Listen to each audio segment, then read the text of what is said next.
There's a special kind of warfare that can only exist between sisters. It's a quiet, cold war fought not with armies, but with borrowed sweaters that are accidentally ruined. With secrets whispered a little too loudly at family gatherings, with compliments that are expertly crafted to feel like insults. My older sister, Olivia, was a 5-star general in this war, and for my wedding, she decided to escalate from petty skirmishes to full-blown psychological warfare. She crossed a line I never thought she'd dare to cross, but she made one critical mistake. She left a digital trail of evidence. If you've ever had a sibling who just couldn't stand to let you have your own moment in the sun, you're my people, so go ahead and hit that subscribe button. My life, for the first time in a long time, was perfect. I was engaged to the most wonderful man I had ever met. James was a kind, steady, and hilarious high school English teacher who loved my nerdy, quiet side. He didn't try to change me, he celebrated me. Our relationship was easy, comfortable, and filled with a deep, mutual respect. When he proposed to me on a hike, overlooking our favorite view of the city, with a simple, beautiful sapphire ring that he knew I would love more than any massive diamond, I felt a sense of joy so pure it was almost overwhelming. We were blissfully, happily planning our wedding, a small, intimate affair at a beautiful old library, with a jazz trio and amazing food. It was going to be a day that was perfectly, completely us. My sister, Olivia, was also engaged. On the surface, she had the perfect life. She was beautiful, popular, and worked a glamorous job in public relations. Her fiancé, Alex, was a genuinely good man, a kind, stable, and utterly devoted architect who worshipped the ground she walked on. Olivia had everything, but it was never enough, because I was happy, and my happiness was a direct threat to her. Our lifelong rivalry was the stuff of family legend. It was a constant, exhausting game of one-upmanship, a game that she always had to win. I remember when I was 16, I had saved up for months to buy the perfect prom dress. It was a simple, vintage-style navy blue dress. I loved it. I showed it to Olivia, and a week before the prom, it disappeared from my closet. She feigned ignorance, helping me tear my room apart looking for it. She showed up to the prom in a brand new, ridiculously expensive designer gown, while I had to wear my old homecoming dress. My dress, of course, reappeared in the back of her closet a month later, with a mysterious tear in the seam. Accidentally ruined. When I got my acceptance letter to my dream university, a place I had worked my entire high school career to get into. She was publicly supportive, but a week later, I found out that she, a person who had never once expressed any interest in that school, had suddenly submitted a last-minute application. She didn't even end up going. But the act itself was a clear statement: your achievements are not your own. They are just another thing for me to conquer. It was a pattern. She flirted shamelessly with every boyfriend I ever brought home, not because she wanted them, but to prove that she could have them if she wanted to.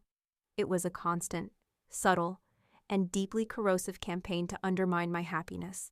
So when James and I got engaged, I knew it was going to be bad.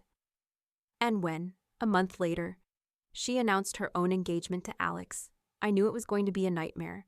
Our weddings were scheduled 2 months apart, mine first, and the planning process became her new battlefield.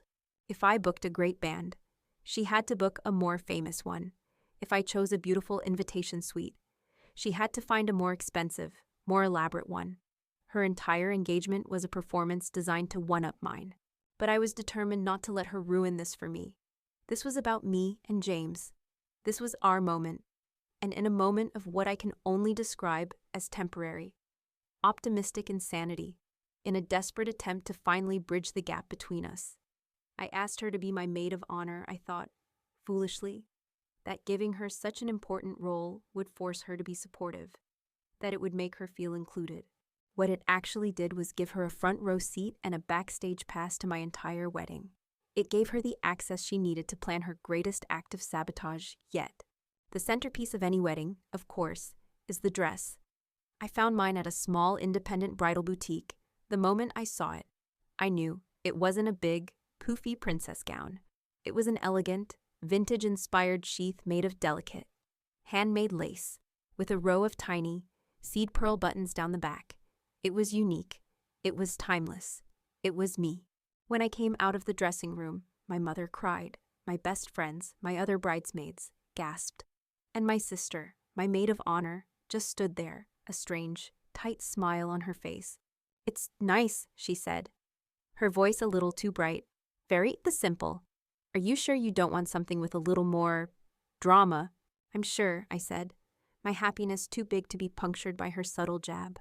"This is the one."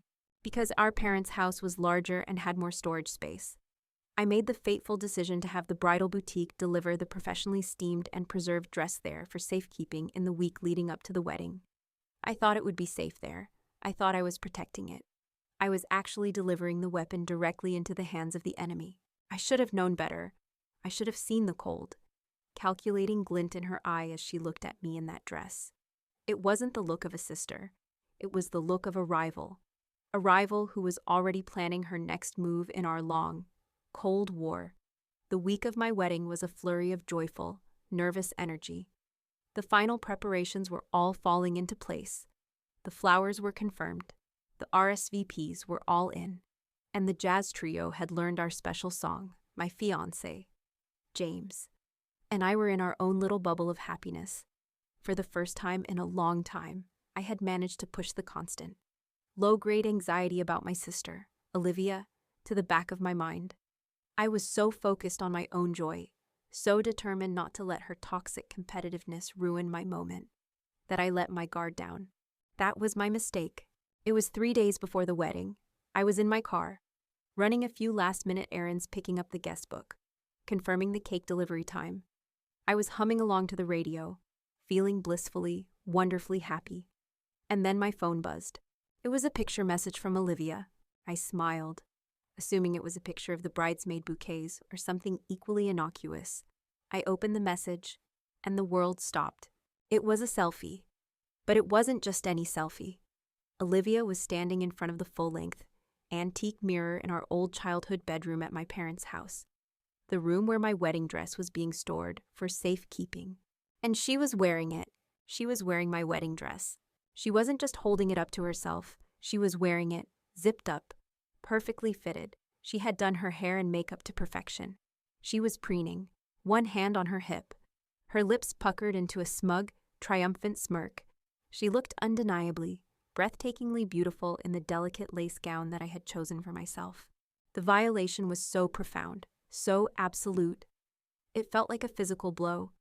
The air left my lungs, my wedding dress, the most sacred and personal symbol of my love for James, of my future, had been turned into a costume for my sister's latest act of petty, narcissistic cruelty.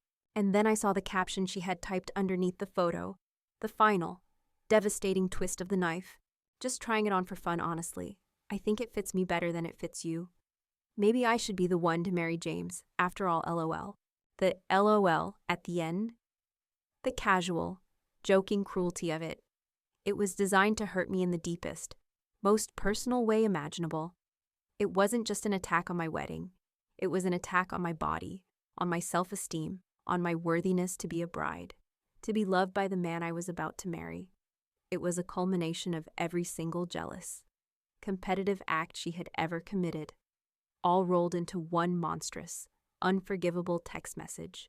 I sat there in my car in the middle of a Target parking lot, my hands shaking, my vision blurring with hot, angry tears. The bubble of my happiness had been shattered. All the joy, all the excitement I had been feeling was instantly replaced by a white-hot, all-consuming rage. This was it. This was the line, the one she had finally, irrevocably, crossed. After a lifetime of her petty cruelties, of her constant need to one-up me, of me being the bigger person and letting it go, I was done. The years of swallowed anger, of forced smiles, of keeping the peace, were over. My thumbs hovered over the keyboard of my phone, ready to unleash a torrent of furious, unfiltered rage. I was ready to burn the entire bridge of our sisterhood to the ground. And then, just as I was about to type the first angry word, another message notification popped up at the top of my screen. It was from Olivia again. I was about to ignore it, to just delete it without reading, but the preview of the message caught my eye, and my blood ran cold for a completely different reason. The message, clearly not meant for me. Read God, Alex is so unbelievably boring. I am so tired of pretending. He has no idea about... And then the preview cut off. My mind went into overdrive. Alex, her fiancé, the kind, decent, and completely devoted man she was supposed to marry in 2 months. I stared at the message preview, my own personal hurt momentarily forgotten, replaced by a new, dawning horror. Who was she texting? What did Alex have no idea about? My rage, which had been a hot, explosive fire, suddenly cooled, condensing into something much sharper, much colder, and much, much more dangerous. A terrible, brilliant, and exquisitely vengeful idea began to form in my mind. Olivia had made a mistake, a very, very big one. She thought she was just sending me a cruel joke, but she had accidentally sent me the weapon that was going to lead to her own undoing. The war wasn't over, in fact. It had just begun, and I was about to launch a counterstrike she would never see coming. I sat there in the driver's seat of my car, the engine off, the world outside the windows of the Target parking lot, completely silent and still. My entire universe had been reduced to the small, glowing rectangle in my hand. On the screen was the picture of my sister, Olivia, wearing my wedding dress, a smug, triumphant look on her face. And below it, that single, cruel line of text. Honestly, I think it fits me better than it fits you. The rage was a physical thing, a hot, acrid taste in the back of my throat. I was composing the text message I would send back to her, a message filled with years of suppressed anger, a message designed to burn our entire relationship to the ground. My thumbs were hovering over the keyboard, ready to unleash a torrent of fury. But then I saw it, the second message notification, the one that had popped up just as I was about to hit send, the one that had started with the words, God. Alex is so unbelievably boring. My own personal hurt, as deep and as sharp as it was suddenly eclipsed by a new, morbid curiosity. My anger was so immense, I didn't think it could get any bigger, but it was about to. With a trembling finger, I tapped on the message thread, opening it fully, and I read the text that my sister had sent me by mistake. The texts that were clearly intended for someone else, her secret lover. The first message was the one I'd seen in the preview. Olivia, God, Alex is so unbelievably boring. I am so tired of pretending. He has no idea about us. My blood ran cold. Us. The next text bubble appeared a second later. Olivia, I almost feel sorry for him. He's planning this whole romantic honeymoon to Italy, going on and on about the architecture. Little does he know. I'll be sick with a migraine for half of it, so I can sneak away on a train to meet you in Paris. God, I can't wait to be done with all this. Marry the boring architect, secure the family approval, and then finally have my fun on the side. I felt like I was going to be sick. This wasn't just a flirtation. This was a long-term, calculated deception. She was planning to cheat on her husband during their honeymoon. And then came the final, devastating message. Olivia, did you see the picture I sent you my sister's dress? It looks better on me. Don't you think maybe I'm marrying the wrong man and wearing the wrong dress? LOL. She had sent the picture of her in my dress. To her lover, she was mocking me, mocking my wedding, mocking my happiness. To him? And she was mocking her own fiancé, the kind, decent, and completely devoted man who was, at this very moment, probably planning the final details of their life together. The revelation was a series of explosions in my mind. My sister wasn't just cruel and jealous and competitive. She was a monster, a smiling, charming, beautiful monster who was playing with people's lives, with their hearts, as if they were dolls in her own private dollhouse. My own personal hurt over the dress, as profound as it was, suddenly seemed small, petty. This was about something so much bigger now. This was about Alex. I knew Alex, not well, but I knew him. I had seen the way he looked at my sister, with a look of pure, unconditional adoration. He was a good man, a steady man, a man who deserved so much better than the viper he was about to marry. My rage shifted. It was no longer the hot, personal rage of a wronged sister.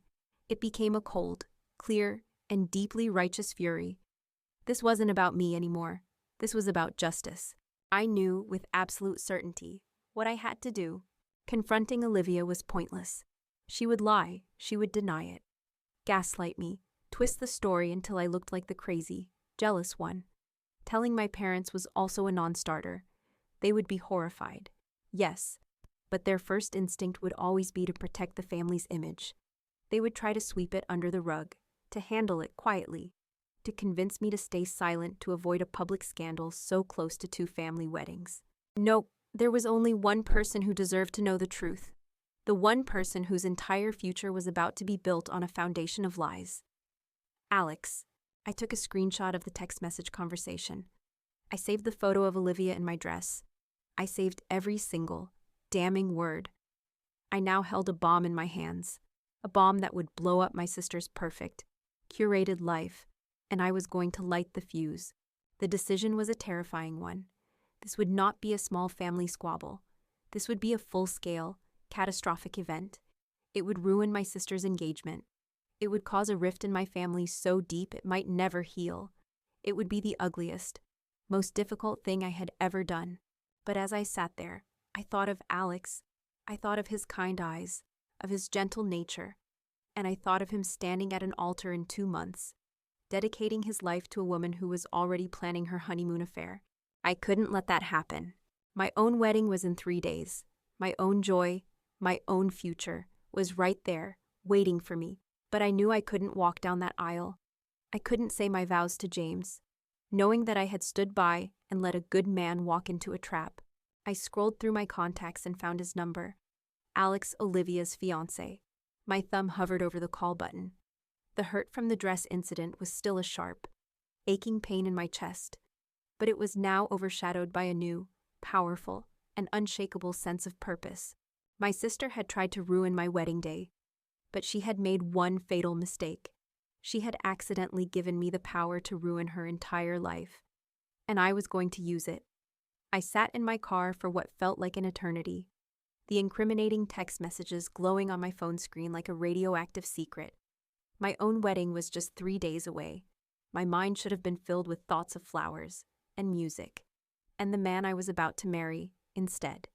It was consumed by a single, agonizing question. What do I do? What do I? My first instinct was pure, unadulterated revenge. I wanted to forward the entire conversation to my entire family. I wanted to post the screenshots on my sister Olivia's social media pages for all her adoring friends and followers to see. I wanted to burn her entire, perfect, curated world to the ground. But as the initial white-hot rage began to cool, it was replaced by a different, heavier emotion. It was a deep, aching sadness for Alex. Alex, her fiancé, the kind, steady, and completely decent man who thought he was about to marry the love of his life. The man who had no idea his future wife was calling him unbelievably boring to her secret lover. The man whose romantic honeymoon was already being used as a cover for a planned affair in Paris. He didn't deserve this. He deserved to know the truth. My own pain over the wedding dress, as sharp and as personal as it was, suddenly seemed secondary. This was bigger than a petty sibling rivalry. This was about a good person being played for a fool, and I was now the unwilling keeper of the secret that could save him. I knew I couldn't just send him the text. It would be too cruel, too impersonal. This was a conversation that had to happen face to face. It was going to be the most difficult, most excruciatingly awkward conversation of my entire life, but I knew I had to do it. With a trembling hand, I looked up his number in my contacts. I took a deep breath and crafted a careful, neutral text message. Hi Alex, it's Mia. I know this is incredibly random, and I apologize for the short notice, but there's something a little sensitive I need to talk to you about before the wedding. Would you possibly be free to meet for coffee sometime this afternoon? I hit send, my heart pounding against my ribs. A minute later, my phone buzzed. Hey Mia, no problem. Is everything okay? Is Olivia all right? His first thought was for her. Of course it was. The thought sent a fresh wave of pity and anger through me. She's fine, I typed back. It's just something I think you need to see. It's important. We agreed to meet in an hour at a quiet, neutral coffee shop halfway between our apartments. I spent the next hour in a state of nervous dread. What was I doing? Was this my place? My mother's voice echoed in my head. A lifetime of her telling me not to make a scene, not to cause drama. But then I thought of Alex, of his kind face. And I knew that staying silent, that allowing him to walk into this sham of a marriage, would be the real drama. It would be a catastrophic failure of my own character. I saw him before he saw me. He walked into the coffee shop, a small, worried frown on his face. He looked like what he was a good man, concerned that his future sister-in-law had some minor, last-minute wedding-related problem she needed help with. He had no idea his entire world was about to be detonated. "Hey, Mia," he said, sliding into the booth opposite me. "What's up? You look like you've seen a ghost. Is everything okay with Olivia?" "Alex," I began, my voice a little shaky. "I am so incredibly sorry to be the one doing this. Please believe me when I say this is the last thing I ever wanted to do." His frown deepened. "What is it, Mia? You're scaring me." I didn't know how to start, so I just took out my phone, laid it on the table between us, and slid it over to him. On the screen was the picture of my sister, his fiancé, wearing my wedding dress, a smug, triumphant smirk on her face. He stared at the photo, his expression shifting from concern to a deep, baffled confusion. "What is this?" he asked. "Is this some kind of joke? I don't understand why she would do that. It's really inappropriate." He thought it was a weird, tasteless prank. He still didn't see the cruelty behind it. "She sent me that yesterday," I said softly. And then, I took a deep breath. She sent me some other messages. Right after, I don't think they were meant for me. I think she made a mistake.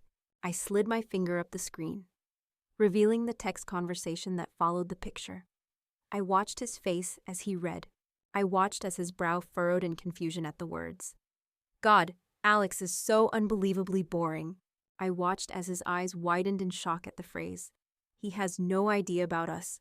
I watched as all the color drained from his face as he read about her plan to sneak away from their honeymoon in Italy to meet her lover in Paris.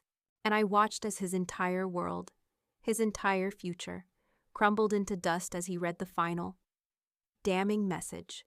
The one where she had sent the picture of herself in my dress to her lover, mocking both of us at once. He didn't yell, he didn't scream, he just sat there, staring at the screen, his face a pale, frozen mask of a grief so profound it was silent. He just slowly, carefully, pushed the phone back across the table to me. He looked up, and his eyes, which had always been so full of a kind, gentle light when he looked at my sister, were now just empty, hollowed out.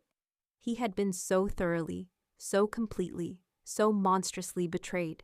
"Thank you," he finally whispered, his voice a hoarse, broken sound, "for showing me this." He stood up from the table, his movements stiff and robotic, leaving his untouched coffee behind. He didn't say another word. He just turned and walked out of the coffee shop. A man whose life had just been shattered into a million pieces. I sat there, my own revenge tasting like ash in my mouth. There was no triumph. There was no satisfaction. There was just a deep, profound, and soul-crushing sadness.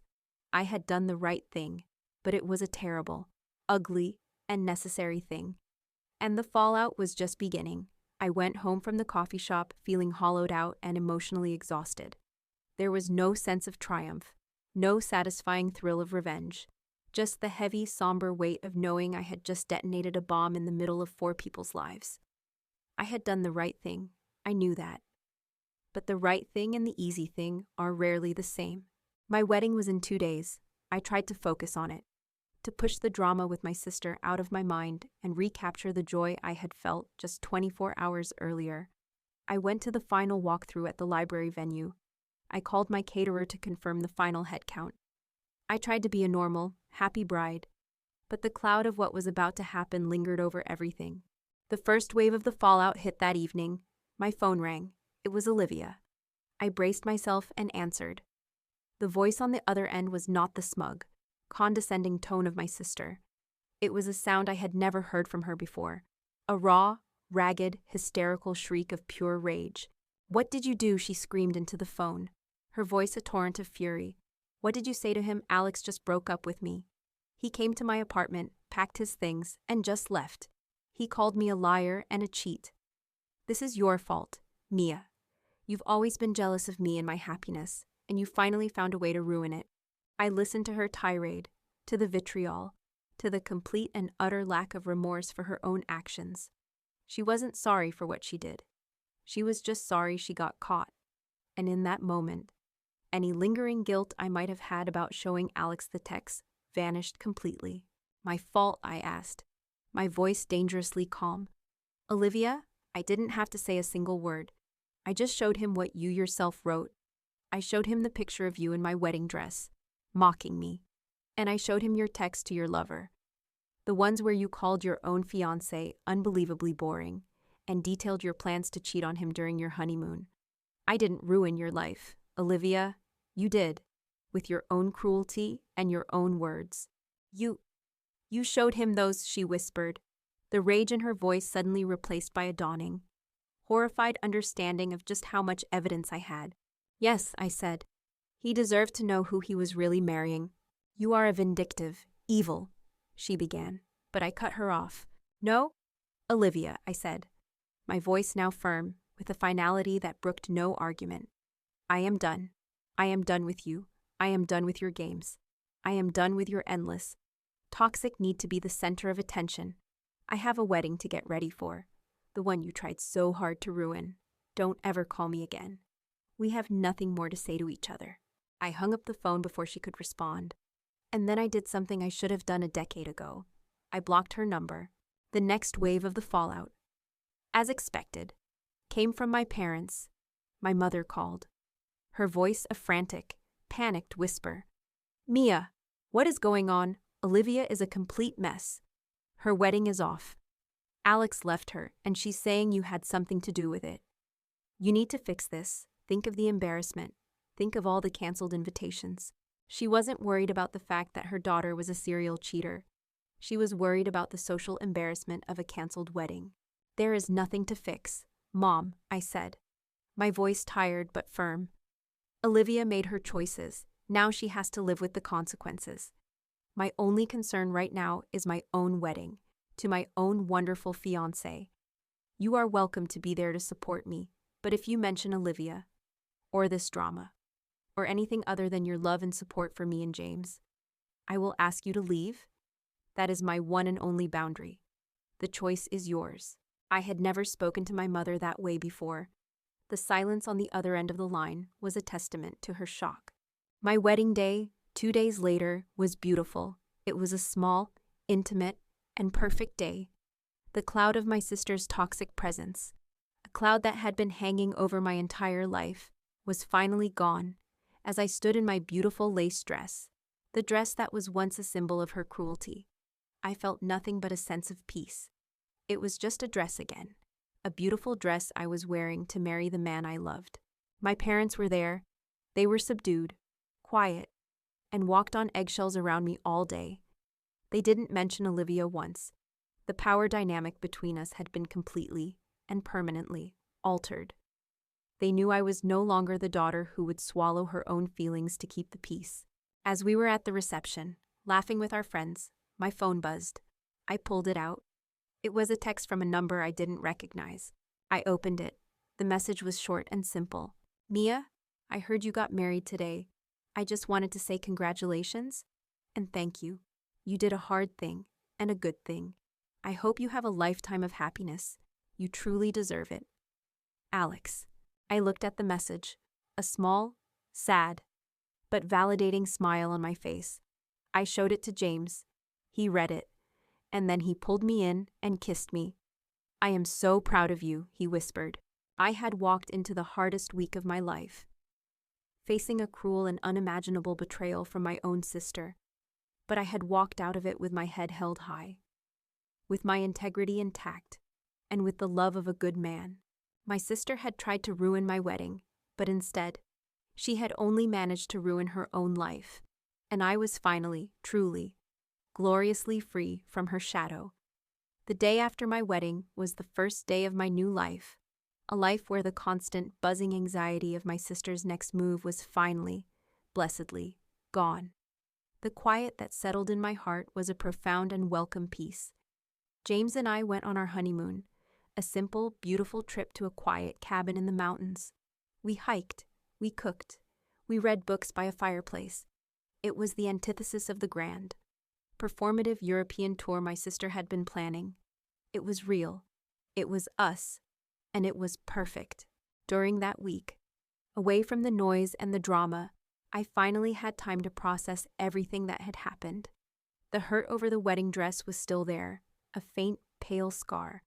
But the decision to tell Alex the truth, that felt different. Did I do the right thing? I asked James one night, as we sat on the porch, looking up at a sky full of stars. You did the hardest thing, he said, taking my hand. And you did the most compassionate thing. You saved a good man from a lifetime of lies. You didn't do it for revenge. Mia, you did it because it was the right thing to do. And that's one of the million reasons why I love you. His words, his unwavering support, were the final piece of healing I needed. He was right. My action hadn't been about punishing my sister for her cruelty towards me. It had been about protecting someone else from that same cruelty. It had been about breaking a cycle.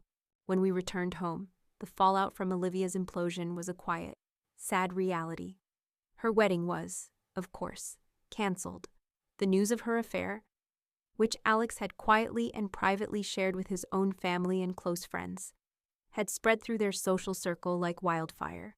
Her reputation as a beautiful, charming it girl was shattered, replaced by the ugly truth of who she really was. Her fiancé was gone. Her friend group was fractured. I heard from my mother that her PR firm, which traded on image and reputation, had let her go. My relationship with my parents entered a new, strange, and awkward phase. They were at my wedding, quiet and subdued. They were trying.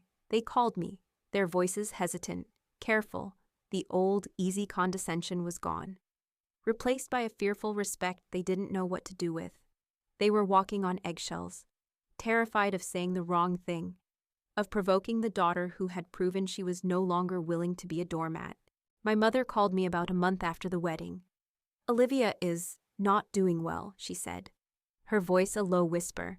She's finally agreed to see a therapist. That's good, I said, my voice neutral. I hope she gets the help she needs. I felt a flicker of pity for her, but it was a distant, detached feeling.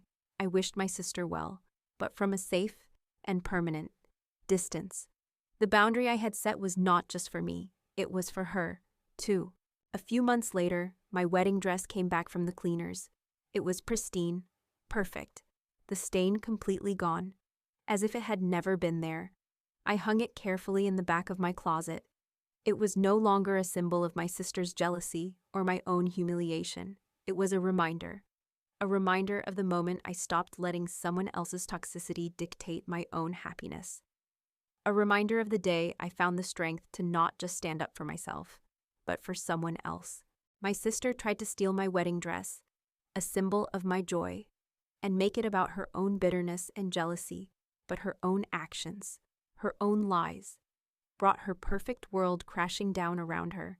I learned that you can't let someone else's darkness poison your own light. Setting a boundary, no matter how hard, no matter how painful, isn't about punishing them.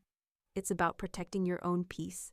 And my peace, my happiness, my beautiful, quiet, and deeply real marriage to the man I love, that was worth fighting for. And it was a victory that tasted sweeter than any revenge ever could.